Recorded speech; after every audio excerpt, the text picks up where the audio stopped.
Hello everyone, so in today's video we'll be looking at how to design a top bit. So what you're looking at right here is the 3D model of the top bits that would be ending up with.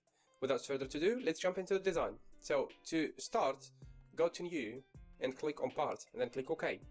Make sure that the units are set up in 2mm, gram and seconds, and choose the front plane. We'll start by sketching the overall diameters. So just draw something that looks like that and take it from there. So it should look like that. Just just a closer shape would do, because we'll be modifying all the dimensions later on. Just make it close. That's the most important thing. So let's start from right to left. Here should be 5.5 and here should be 7.5, and this diameter here should be 4, and here should be 10, and this one should be 12, and this should be 40. Yep, if you get a sketch that is mixed like that, no worries, you just click on that point and drag it backwards, then it will be resolved, and the length from this point to this point should be 75. That's it, that's our shape. Now go to feature, revolve boss, click on this line, should be good to go. Right, let's add up a chamfer here, make it 2mm. That's good. Now let's cut through the drill bit, just make the first section or first shape. To start, click on the front face, center line, make it like that, good, and then start drawing from there. It should look, something like that. Alright, let's add in some dimensions. From this line to this line should be 3.50. Good. The radius should be 8.65. That's the radius. I'm just adding some dimensions just to make sure that the line is fully defined and it's black. That's very important. And you have this grayish area here. That means you have a closed loop. Let's get out of that and go to front plane again. Let's create the profile or the line that this shape would be following along. Let's create something that looks like that. Let's create the center line from this point, drag. That's our center line, and let's add in some dimensions. Here should be 8088. That's the angle that we have there. Total length should be 60. That's the total length that we have, and the radius should be 10. Thanks. And here this height should be 8. Right, let's make sure that our line is fully defined.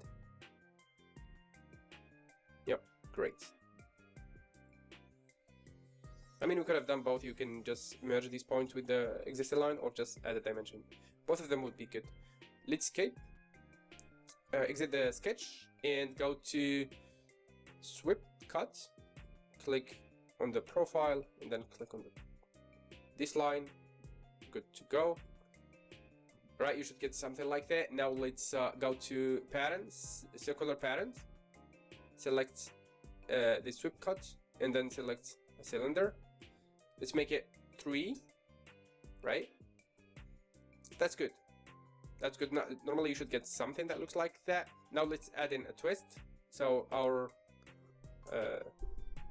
tab would be twisted. Normally that's the normal shape of it. So to add a twist, you either go to tools and insert, or just go directly and click on flex. Flex. Right, once you get you click on the function, then go to twisting and click on the part that you want to twist, and then we want to twist it by 180 degrees. Right, so you should get something like that. Let's go ahead and remove the exit material. Diameter should be 14. That's the diameter of the tab that we have here. So the diameter should be 14, right? And go to extruded cut, flip sides, and make it through all. Right, we're good. Click OK. Now you're good to go. Now let's go ahead and create a helix. Go to reference plan, offset by 10 millimeters. Good. Click on it and go to sketch. Let's convert these entities. We want a diameter of 14, so it's good to go. Now let's go to feature, curve, helix and spiral. So make it height and pitch. That's what we want. So the height should be 70 and the pitch should be 1.5. The angle, starting angle, should be 0, and the taper helix should be unchecked. That's good. Great. Now let's create the profile, or the cut-in profile. Front face again. Good. Sketch. Polygon. We want 3 lines polygon. Alright, let's just make anything that would look closer to that. That's good. Let's move it. Alright. Let's add in some dimensions. So the height should be normally a calculated height, 0.9195. That's the height. It's very small cut-in profile. Let's add in a radius. So the radius should be 0.216. That's the radius, and let's add it right here. Good to go. Let's add in some dimensions. So the distance from here to here should be 7, right? And this point with this point. Click escape a couple of times just to skip the sketch and make it coincident. That's great. Let's exit and feature, then go to swept cut, click on this, then click on the spiral and helix. It should calculate a little bit before you get the results. So that's your preview. That's the preview. Click on OK. Then you're good to go. So once you're good, you should get something like that. Let's hide this helix. Spiral, you don't want to see it. Let's hide this plane as well. Alright, so you should get something that looks like that. Now we're good with the tip. Let's go ahead to the back and create these rectangular features. Right, so select the back side and go to sketch, line, make the line something like that, make it horizontal of course, and then just drag and make a kind of rectangle. Once you're good, make sure that this is, the length is 6.5, and for the sake of making the sketch black, let's click on 3, right? Good. Then go to feature, go to extruded cut, and then make it blind, and it should be 9 millimeters. Right, it's good to go. Now let's go to linear to pattern and make it circular pattern. Click on this feature.